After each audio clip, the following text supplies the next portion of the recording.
kwira munzira nekurenga misi yese ndichinamata munzira tenzi ndikwidze kudenga ndisimudze nyimisenyi nerudawiro kudenga panzvimbo yakakwirira tenzi ndimise kudenga handiri zvangu kugara apo pane kupokana asi vamwe vangagara ini ndinoda kusoro ndisimudze ndimisenyi nerudawira kudenga panzvimbo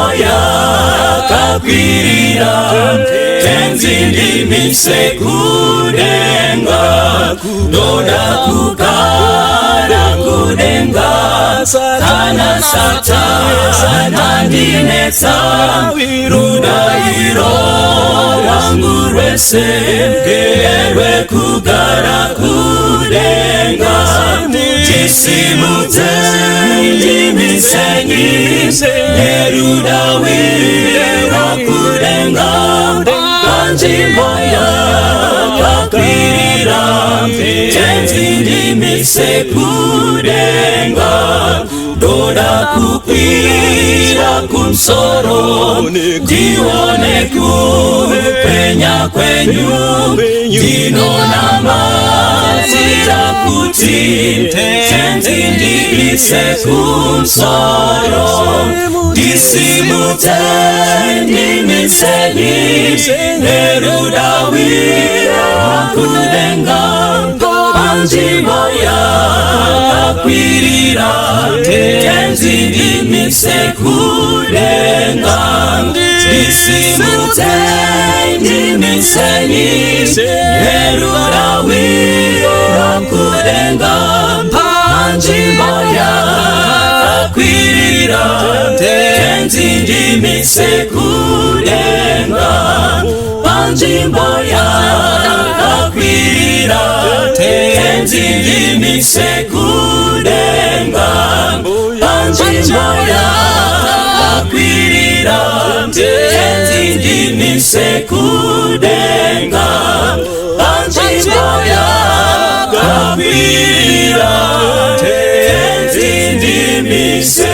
kudenga.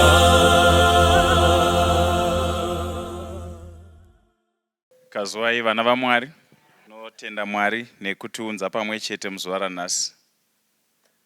Ndichataura kwatiri pamusoro Munamato unokunda kana kuti prevailing prayer.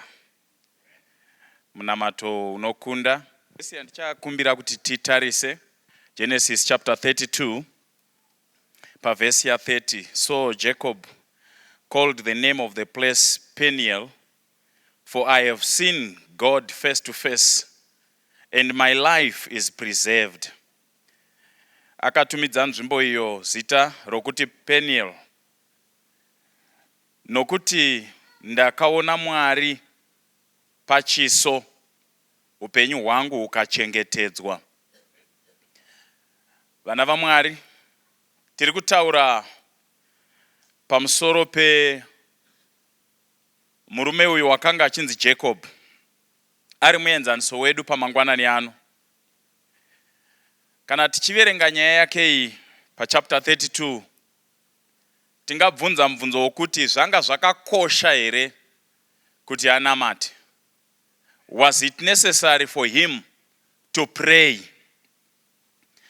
Kana tichitarira nhoroondo yake, ichiri mimba zvazvatorehwa kare nomweya kuti muduku uchashumirwa nomukuru. Zvikaprofitwa kuti Jacob haazovi muranda, Esau ndiye ungateta muranda. Kana tichitarira nhoroondo yake, despite the method his father had already blessed him, wanga atoropafadzwa nababa vake zvisinei nezvaanga apfeka, kana mhuka yaanga avuraya anga atogamuchira zvikomborero kubva kuna baba vake. So was it necessary for him to pray? Achitotiza ari mutizi nomufambi, Mwari unosangana naye.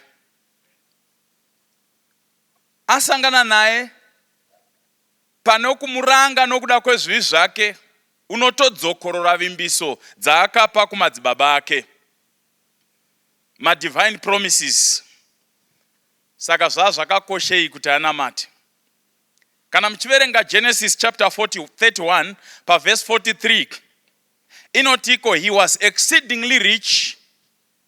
Tiri kutaura zvekupfuma chaiko. Asi panapa tiri kutaura nyaya yekunamata kwaJacob chapter 32. Was it necessary for him to pray when he was exceedingly rich?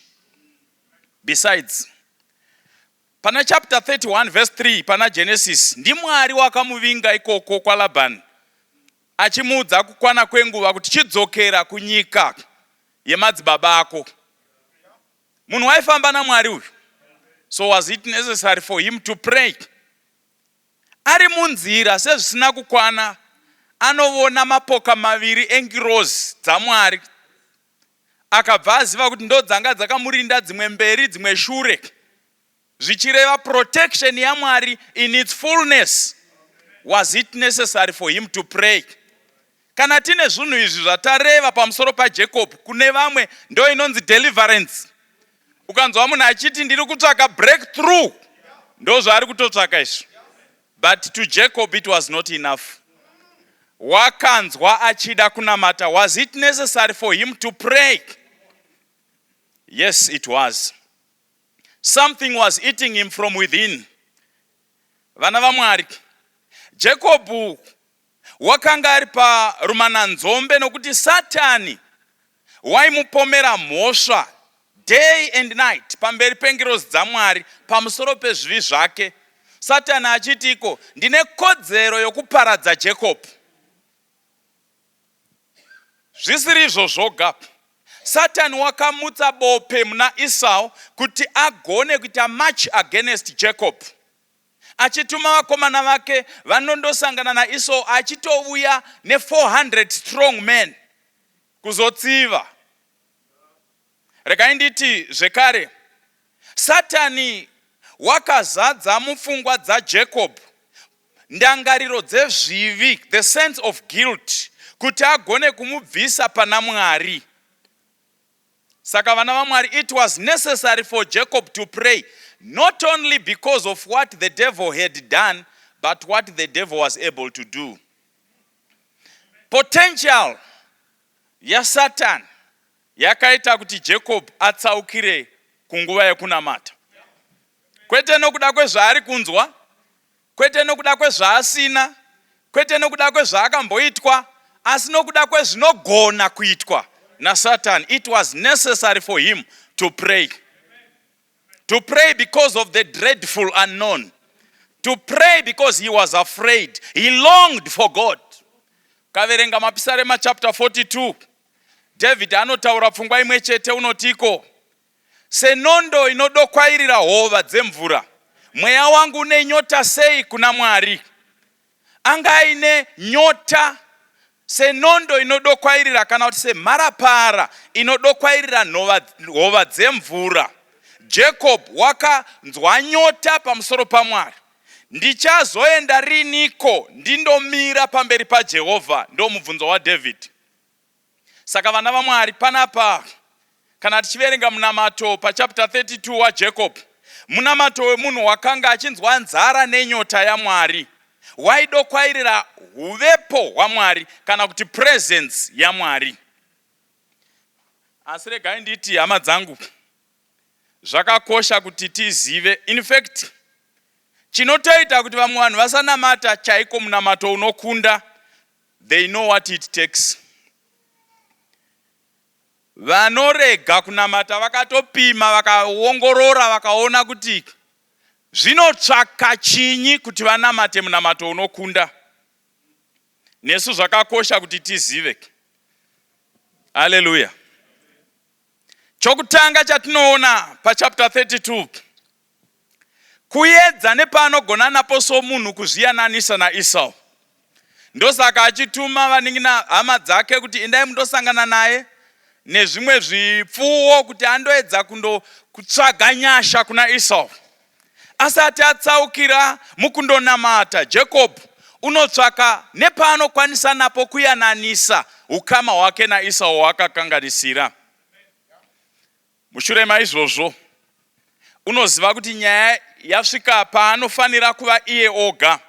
Anotuma mhuri yake kuti iyambuke mhiri. Rangarirai kuti wanga asvika zvinopa bhodha rokuti apinde muKenani. Saka unotuma mhuri kuti iyambukire mhiri. Anorayira zvipfuwo zvose nezvose zvaanazvo zviyambuke mhiri. Zvinotiudze izvi. Zvinotisiya tine mubvunzo wokuti hazvidaro here munamato unokunda usingadyidzani norugare?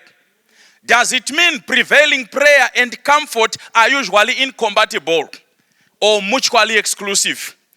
Kazhinji kacho false security haitotsvakwi panguva yemunamato unokunda. Kunyangwe akanga anazvo zvose wakatsvaga separation. Akashuvira kuti ave oga asare achizviverenga seasina chinhu kuti atarisane naMwari. Manga muchizviziva here kuti paupenyu pane vanhu vanotinyaradza zvisizvo. Vanotinyaradza ne-false security. Kwanzi unochemei iwo chitombo wako nembudzi. At least unotombo wako nembudzi. Uchitombo wako nemombe. Tenda Mwari unotombo wako nemba. Nyaya yangu haisi paimba. Nyaya yangu haisi pamombe. Vazhinji vanotinyaradza havazivi zviri kukwata nechomukati. Ndiri kushayiwa rugare nechomukati, usanditendekera zvandinazvo. Uchitiko at least uchitombo hako nazvo. Ndipo pane nyaya. Saka Jacob uri kutinhira zvose mhiri nokuti pazviri zvose hakuna chinopindura zviri kuitika mukati make. Regai nditi vana vaMwari, usabvuma kunyaradzwa nezvisizvo. Vachikutendekera zvaunazvo kuti nyarara. Usati wava norugare naMwari, tsvaka munamato unokunda. He longed for the things. He longed for God of things and not the things of God. Wakashuvira Mwari wezvinhu kwete zvinhu zvaMwari. Ndokubva asarudza kuva oga. Plus kwaiva nerima, kwaiva usiku.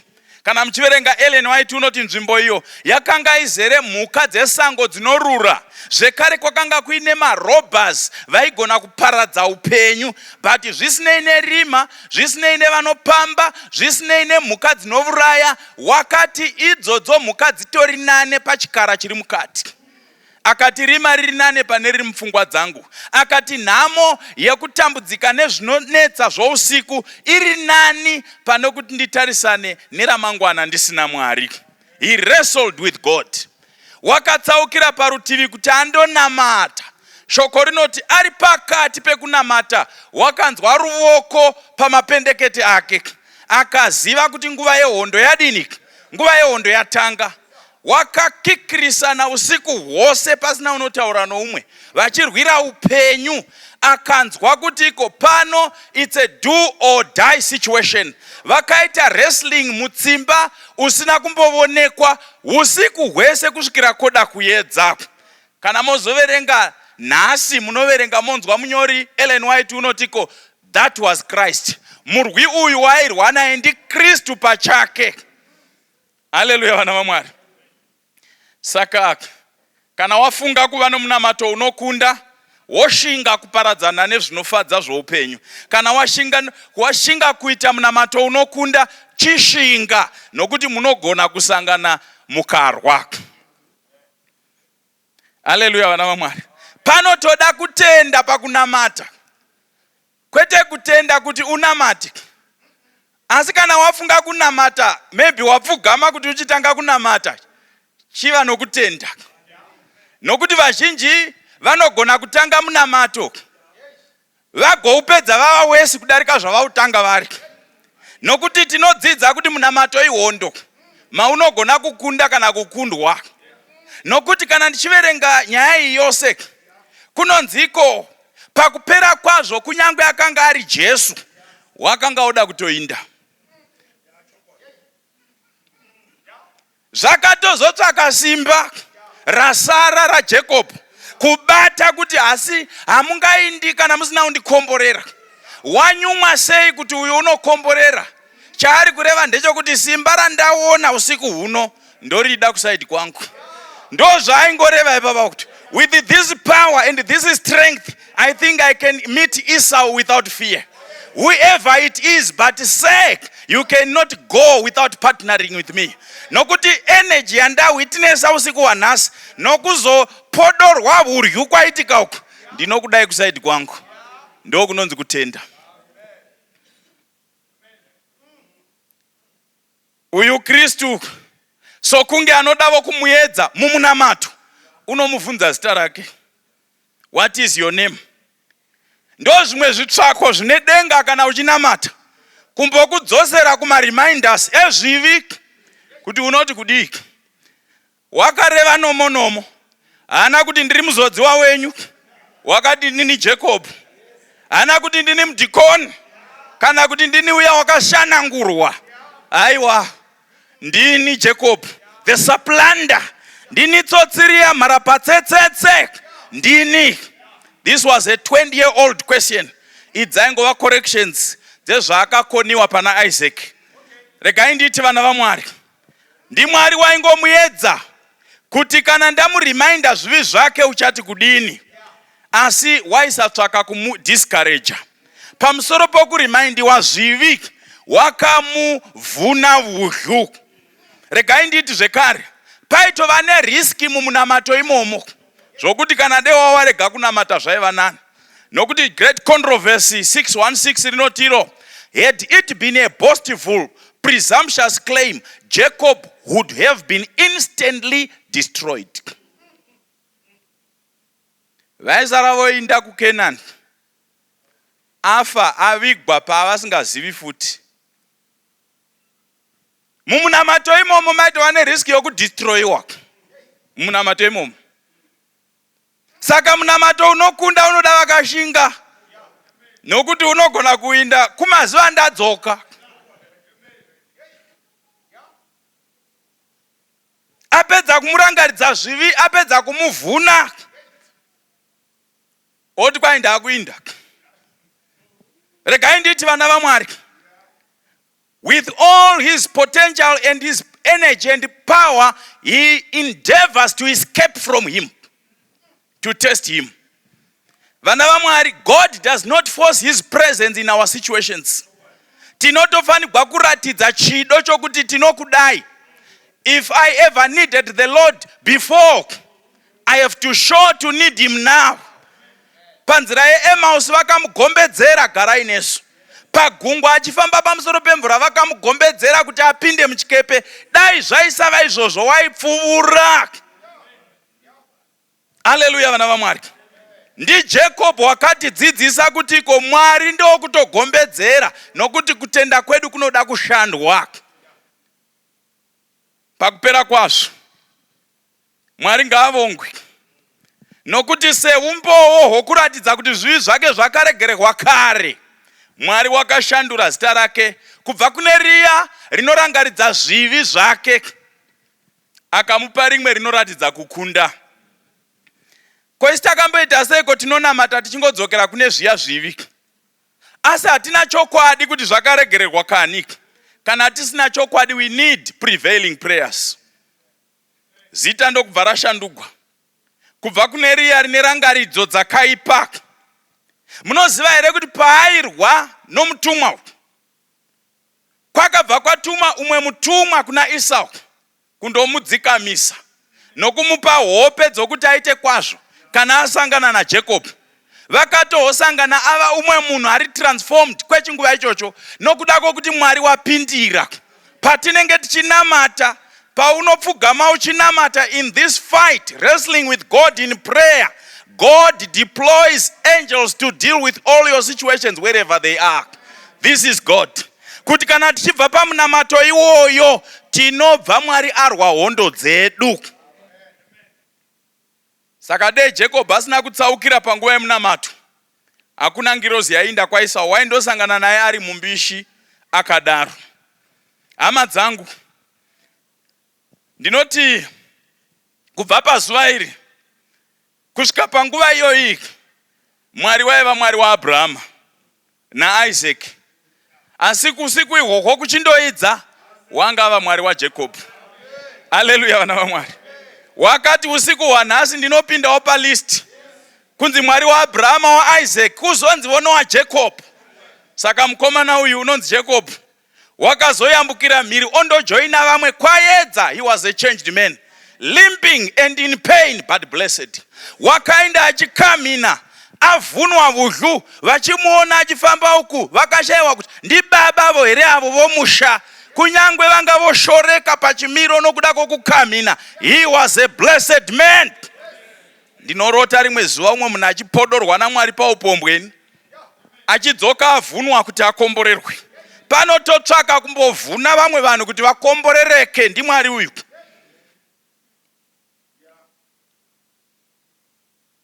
Saka pakupedzisira unova rudzi rutsva rukuru runoitwa naMwari, rudzi rwakashanangurika. Kunyangwe zvakadaro Mwari haana kurasa nguva iyi yakatsaurwa naJacob for prayer. Yakava usiku hwakashandura upenyu hwaJacob. He was blessed. Hama dzinodikanwa, centuries later we see one day someone greater than Jacob, himself the star of Jacob, the very messenger of the Lord who wrestled with Jacob, separating with his companions, achizvibvisa kuhama neshamwari vana Petro nana John. Shoko rinotiko wakaenda nechepamberi a stone's throw away.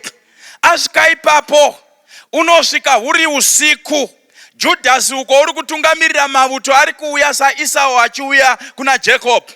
Ipapo Jesu waifanirwa kuti aite munamato wekukunda. Regai nditi vana vaMwari, wanga asiri ane madoubts kana zvivi zvekumashure, asi wanga akatakura zvivi zvenyika yose. Akatakura zvivi zvenyika yose, wakaita munamato unokunda, and in Gethsemane it was finished before it was finished. Akazodedzera it was finished kumuchinji kwauku, zvakundwa kare kuGethsemane. Hallelujah. Amwana twaitondozvionera ikoko Calvary.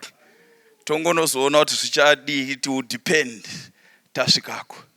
But shoko rinotiko, the greatest victories to the church of Christ or to the individual Christian are not those that are gained by talent or education, by wealth or the favor of men.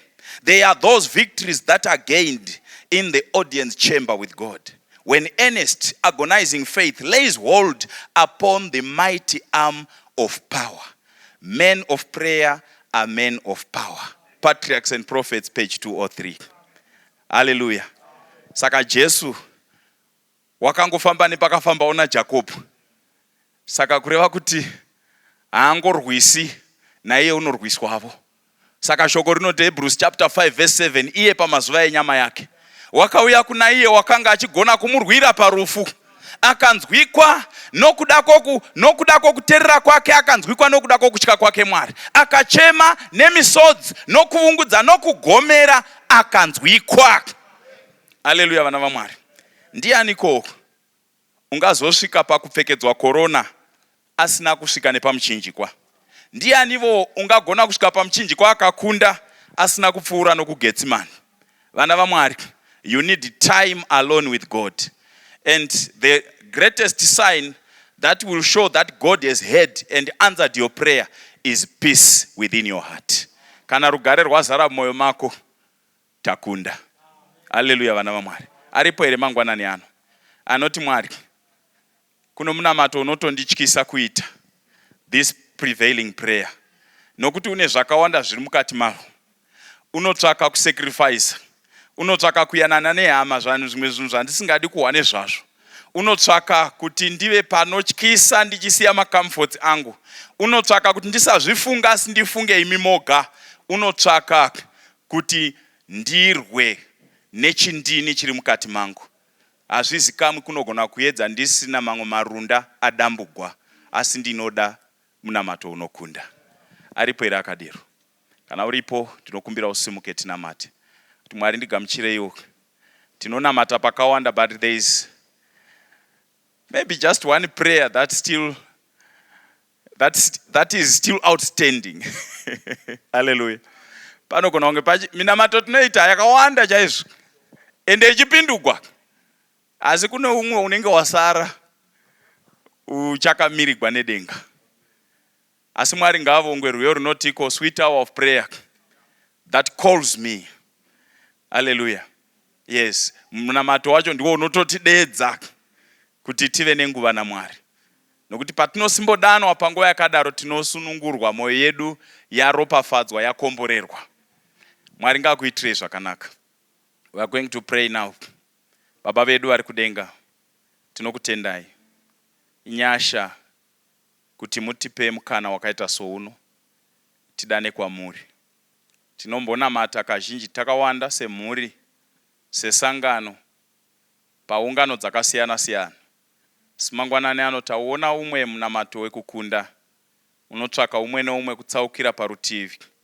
Kubva mukati mezvose zvinovaraidza zvenyika ino, nezvimwe zvingatinyaradza asi zvisiri izvo, tinotenda nokuti gamuchira. Tibatsirei tive nokutenda, nokuti hatigoni kuva nokutenda kana imi musina kutikweretesa kutenda. Chitibatsirai muzuva rose, kuda kwenyu kuitwe muchanzwa minamato yedu nokuda kwaJesu. Amen. Mune imwe pressure unenge wanayo, regai tinde panamba 213 tigoverenga vhesi tigonamata. Vaimbi mondibatsira kuimba nditika. Yes. Toimba tose sesangano. Jesu nonoriwa angu muri rwiyo rwangu Onesimu nyara azivuma tambudziko Jesu mnono wiwangu muri rwiyo rwangu andina yewe mama iropinda imwe muri chishangu changu penyu wese kana ndawa mudima apo dino chema Jesu nunu rewa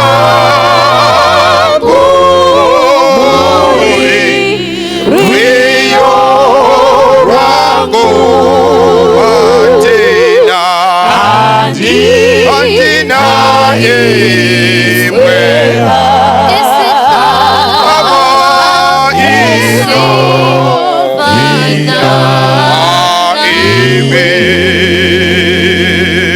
Jesu nono rewa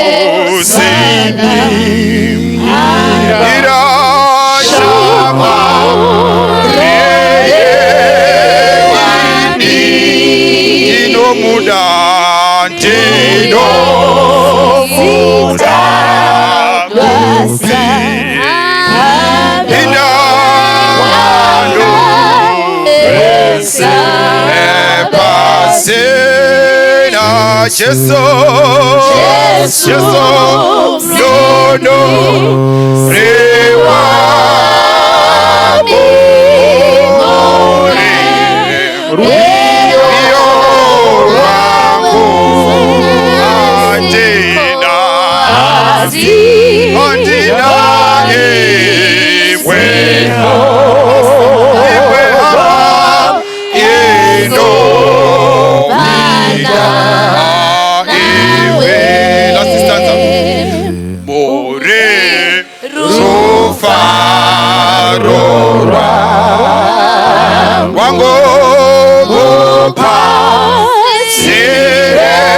Sirema, do fara, do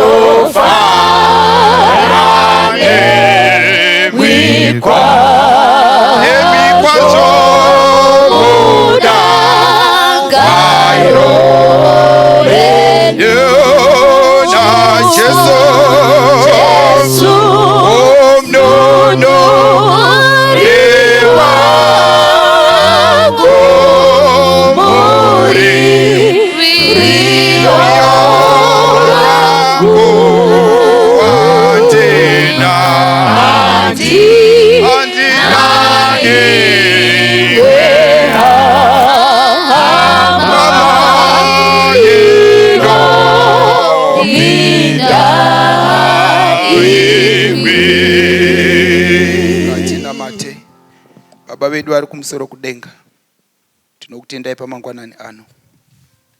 Hatina imwe hama inopinda imi. Tatouya kwamuri nemhaka yekuti hakuna umwe akafanana nemi. Tigashirei pamangwanani ano nemhaka yekuti tatobvuma kuuya kwamuri. Tauraiwo pakati pedu, mweya wenyu mutsvenewo pakati pedu, muzita raJesu, amen. Mangwanani akanaka zvakare vana vaMwari. Toda kutenda Mwari nemukana watawana wokudzidza zvimwe zvaMwari zvichatisimbisa mukati menzira yokuenda kudenga.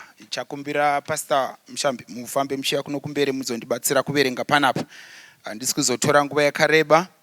Tichangoverenga mavhesi maviri kana akaita matatu. Ndozokumbira Pastor Makuvire mozogadzira kuzotipa munamato unokosha. Tiri kudzidza tiri mubhuku ramabasa avapostori Acts chapter 7. Ndichakumbira mundi yakutu munaro. Chapter 7. Ndichakumbira vatambidze mic vawane kuverenga. Ndoda kuti mutange pana vhesi ya 54 kunosvika pana vhesi ya 59. Inyaya yatinoziva yomudhikoni wedu Stephen. Early church ichiri kusumuka nesimba guru kwazvo. Mweya mutsvene achivatungamirira. Murume akaparidza maridzo yandanga ndiri kuverenga ndichishamisika kuti murume anga akaoma uyu. Wakarova maridzo kubva kuOld Testament achirova achifamba mapatriarchs maprophets achitsika kunosvika vanomuti anoti gapa naJesu. Achiparidza hanzi vakatsamwa zvikuru vakanga vakamuteerera panguva iyoyo. Vhesi ya 51 wakanga achitaura nyaya yakasimba. Vhesi 51 anoti imi vemitsipa mikukutu musina kudzingiswa pamwoyo nenzeve munogara muchidzivisa mweya mutsvene samadzibaba enyu nemivo. Kati murume anga akaoma. Haungabudzi vanhu zvinhu zvakaoma zvakadai. Waiva nenyaya murume uyu. But pana vhesi 54 manje apedza kuparidza maridzo yake vakamuteerera. Zvinonzi kudi zvanzi kudi mufundisi. Verengai vhesi ya 54. Inoti Verse 54. Ya. Zvino vakati vachinzwa izvozvo, zvino vakanga vakamuteerera vakati vachinzwa izvozvo vakafa neshungu kwazvo. ndobva vafa neshungu kwazvo. Vakamugedera meno. Ndobva vamugedera meno.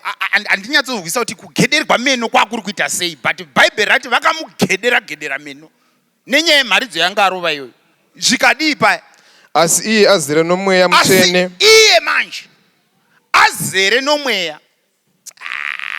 Checha isati yasvika. Asi iye azere nomweya. Zvokugeda hatina basa nazvo, but iye manje akazara nomweya. Dzika shamwari. Akatarisa kudenga. Ndokubva atarisa kudenga. Akaona kubwinya kwaMwari. Ndokubva aona kubwinya kwaMwari. naJesu amire kuruoko rworudyi rwaMwari. naJesu amire kuruoko rworudyi rwaMwari. Akati, tarirai, ndinoona denga rakazarurwa. ndiri kuona denga rakazarurwa. Nomwanakomana womunhu amire kuruoko rworudyi rwaMwari. Akamira kuruoko rworudyi rwaMwari. Zvino vakadanidzira nenzwi guru. Vakadzivira nzeve dzavo. Vakamhanyira kwaari vose pamwe chete. Vakamubudisira kunze kweguta. Ndokumutaka namabwe. Zvapupu zvikaisa nguo dzazvo patsoka dzejaya rainzi Sauro. Dzikanayo mbijana. Vakataka Stefano achidana achiti, Ishe Jesu, gamuchirai mweya wangu. Akafugama akadanidzira nenzwi guru achiti, Ishe musavapa mhosva yechivi ichi. Akati areva izvozvo akavata rufu. Andalana pakadzi akavata rufu. But pandinoda kuti tidzoke mbijana. Varume vamugedera meno. Vatsamwa vaita hasha. Ndobva vatanga kumutaka namatombo. Pane pandafarira pati ipo. Ndoda tufane kumhanya pana Hebrews chapter 8 pana verse ya 1. Hanzi iye azere nomweya akatarisisa kudenga. Kutarisa nokutarisisa zvinhu tu zvakasiyana. Kutarisa kungotarisa, but kutarisisa zvava nekamwe ka extra mile. Akatarisisa kudenga. Akavona kubwinya kwaMwari. naJesu amire kuruoko rworudyi rwaMwari. Zvazviri easy for Stephen kutarisa vari kumutaka namatombo. Amupo. But iye haana kudaro manje. Haana kutarisa size yamatombo yaaida kukandwa paari. Nemamasuru aiva nevanhu vanga vakabata matombo. Akaona kuti iyi nyaya iyi ndikaita mistake yekutarisa vari kutaka havasi kuzochinja because ndavatarisa. But zvayakutoda manje yakuda ndichitarisisa kumusoro. Kana ndatarisa kumusoro ndokubva asangana nokubwinya kwaMwari. Kwete kubwinya chete asi nomwanakomana womunhu akamira parudyi rwaMwari. Guma munhu ari padhuze newe ungomuti nyaya yekumira kwemwanakomana uyiwisisi mani. Because haisi tsika yake. Haisi tsika yake yekumira. Inda pana vaHebheroka pa 1:8 pa 1 unomira basa rake kana ariko unoanza kugara akaita sei. Verse 1. Verse 1. Come on. Zvino shoko guru pana izvozvo zvatataura ndiro kuti tino muprista mukuru wakadai wakagara kurudyi rwechigaro choushe choumambo kudenga. Akagara. Basa rake ndiri kungogara agere parudyi rwaMwari. But Stephen akamutarisa noti zvaizvezvi haana kugara. Akaita zvokusumuka kutanga kufambira nyaya dzangu. Zvematombo ndemwe chapter varume. Matakiro haina basa but zvaizvezvi ndakatarisa mukuru akasumukira nyaya dzeupenyu hwangu. And hauzvigoni zvokutarisa mukuru kana usina mweya waMwari. Vantoda mweya waMwari. Kuti wabudzwa kuti this thing is not working. After 5 years. Watomuintroduce kwavatete. Iwe nomuisa pamastatus. The devil. Wonyora zita rake. Not with Stephen. Vakazarwa nemweya waMwari havatauri kumastatus. Havaisi zvimakofini. Vanotarisa kudenga. Nemhaka yekune ari kumirira nyaya dzavo. Handizivi kana ndakaona zvakanaka. Indapana Matthew chapter 28 verse 64 tigonamata. Mukoti handizivi kana ndakaona zvakanaka. Mukoti anenge akagara ndijaji. Advocate unenge amire.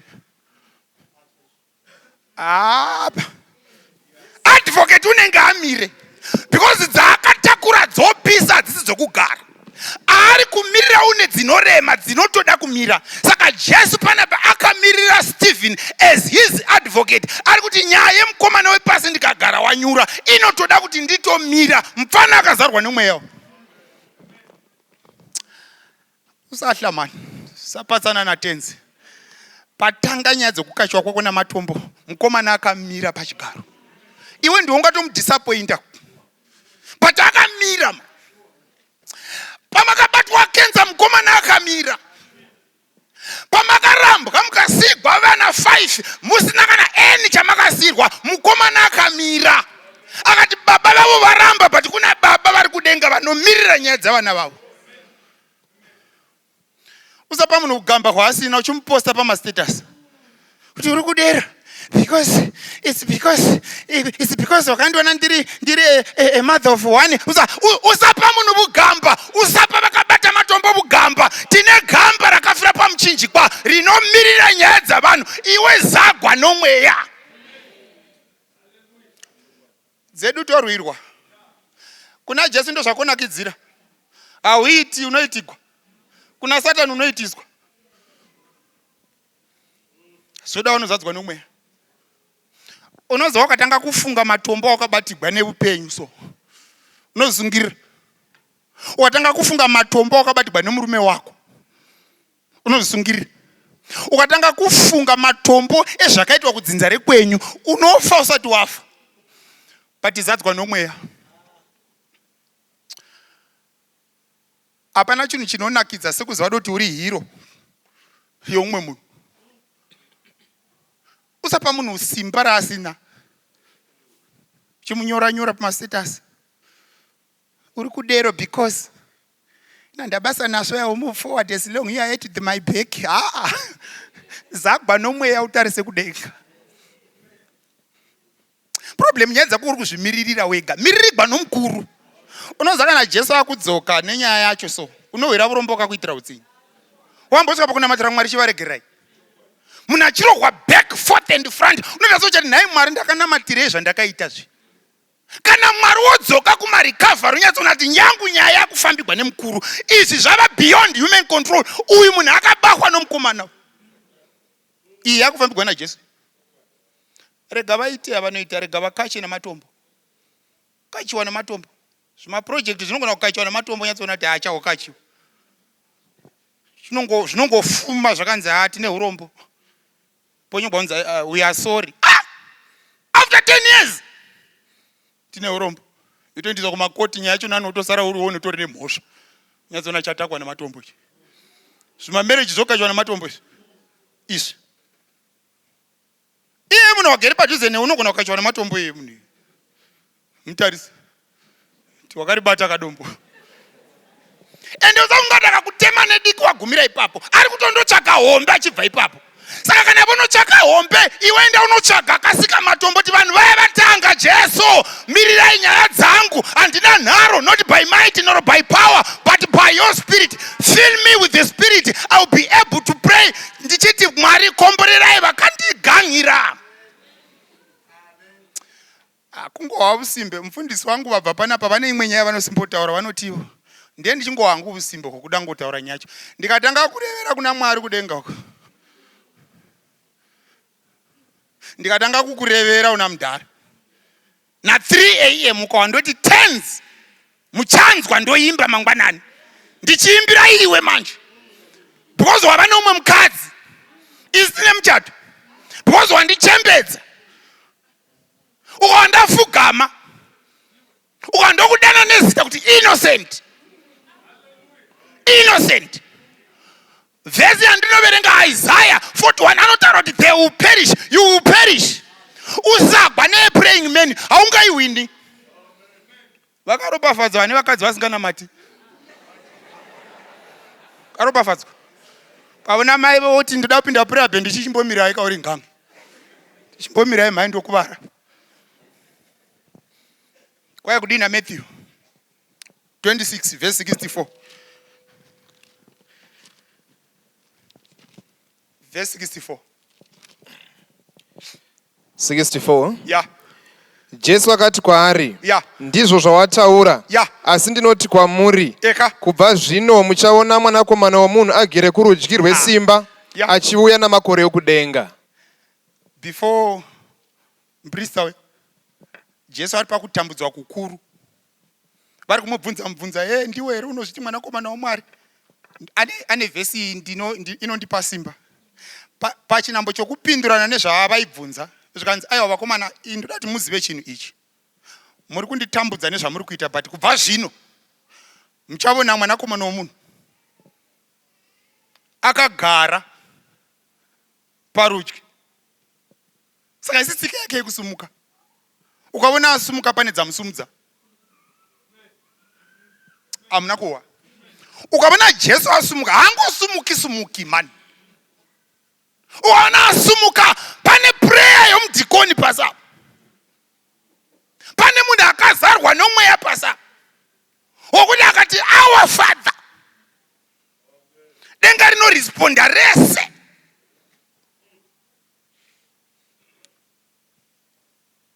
Saka mudhikoni ndobva ikopawo tsika yemukuru. Kuti uri mukati mematambudziko. Sumudza musoro utarise kuna Mwari. Kune vanhu vanyanya kutarisa maproblems avo kudarika Mwari une simba rinokunda maproblems. Usaudza Mwari nezvemaproblems ako. Udza problem kukurira wakaita Mwari wako. Tina Mwari mukuru man. Pamangwanani anoda kunamata ini.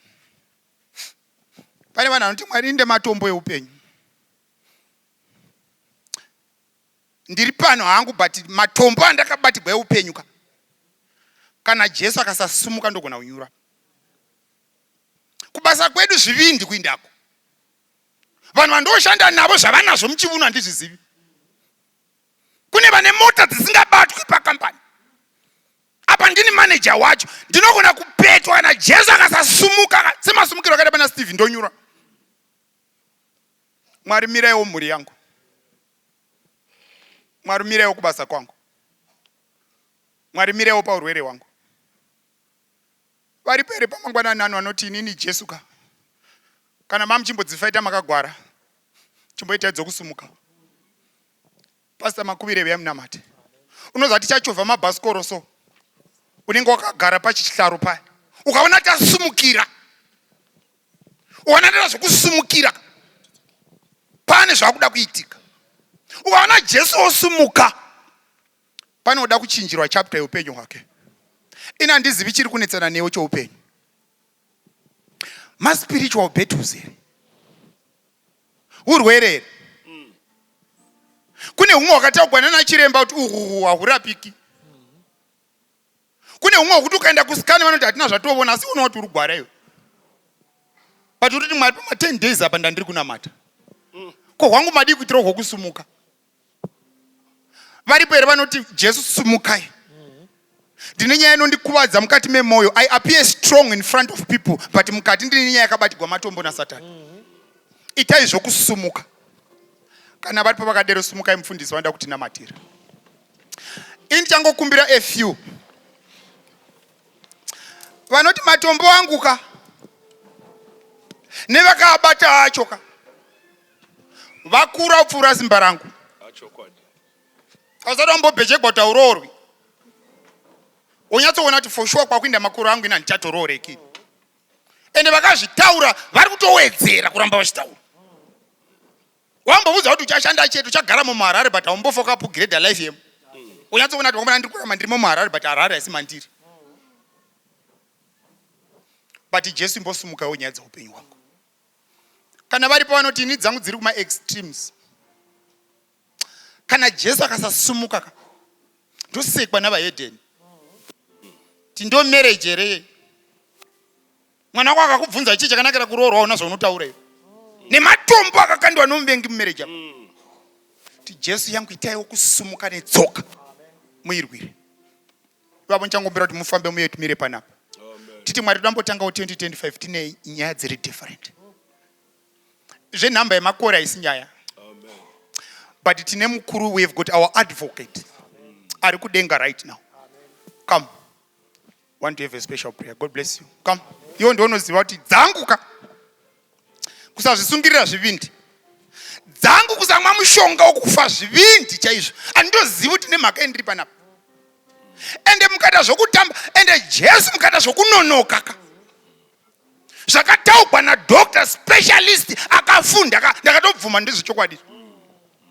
Dombo rachino is becoming too big by the day. It's even going worse. Pamwe ndikatotsanya zvowedzera kuti awese. Azona dombo rakura. But tine dombo ramakore. Tine dombo ramakore. Uyai vana mai tinamate. Uyai tinamate. Toda kuzadzwa nomweya waMwari. Kuti patinofugama denga rose attention richiterera prayer yedu. Mwari achitipa simba. God bless you. Come. Uyai tinamate. Mufundisi vakunamata. Vanoti matombo akabatwa upenyu hwangu ka. Jesu tipe simba. 2025 akaramba akaita zvakaita 2024 rinogona kutiremera kupucha. But we need that power. Nekuda kwaKristu, our advocate who is in heaven. Pastor, pray for us.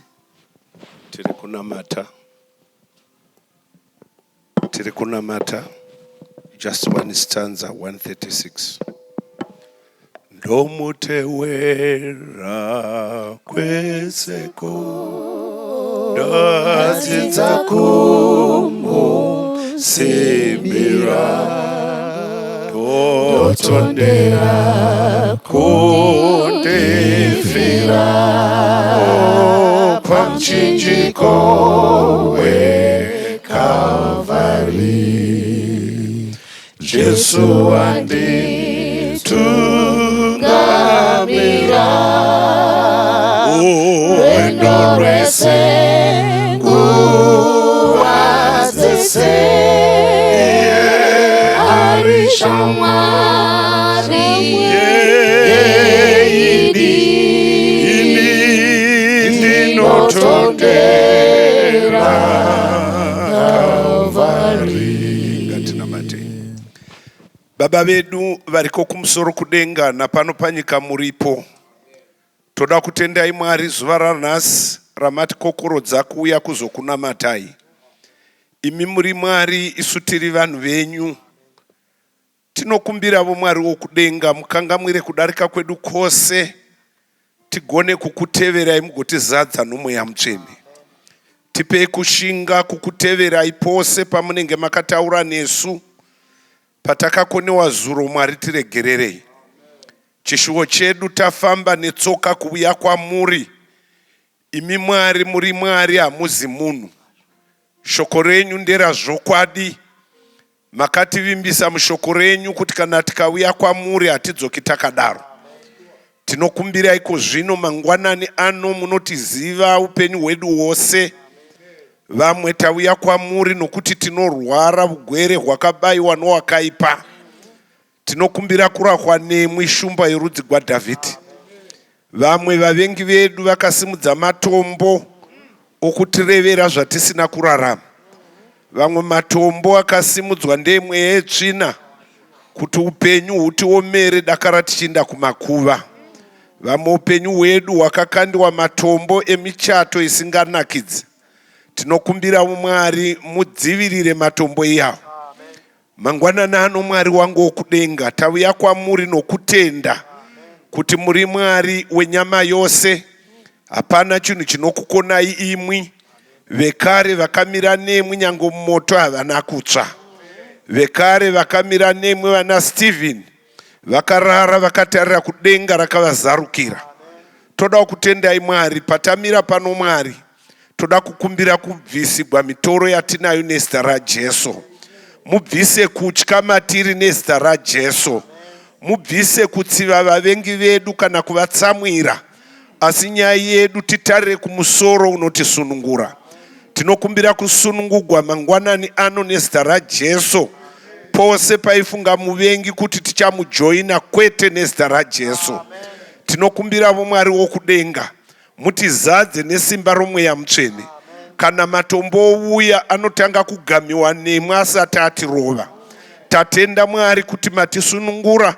Tatenda Mwari kuti matigadzirira zhira.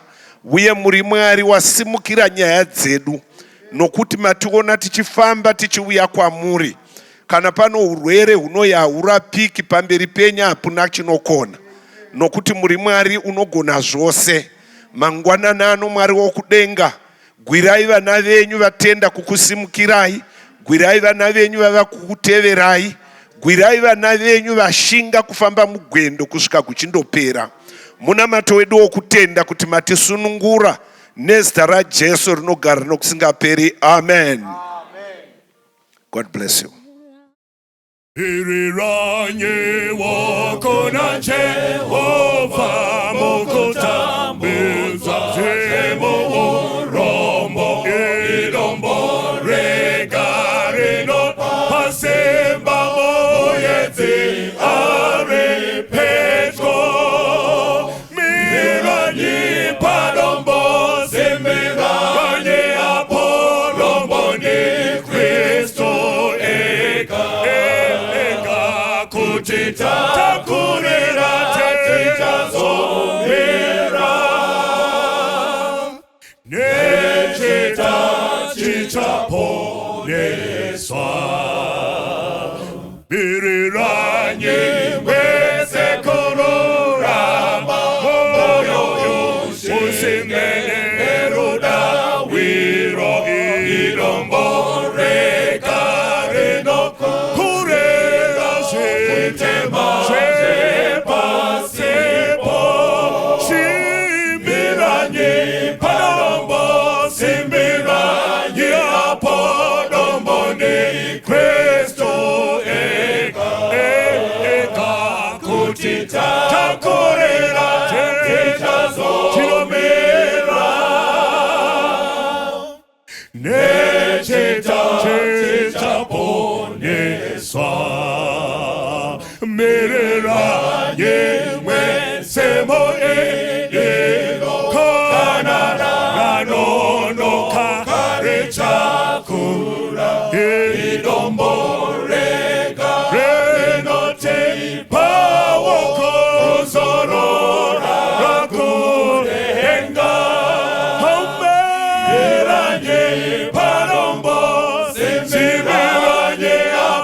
so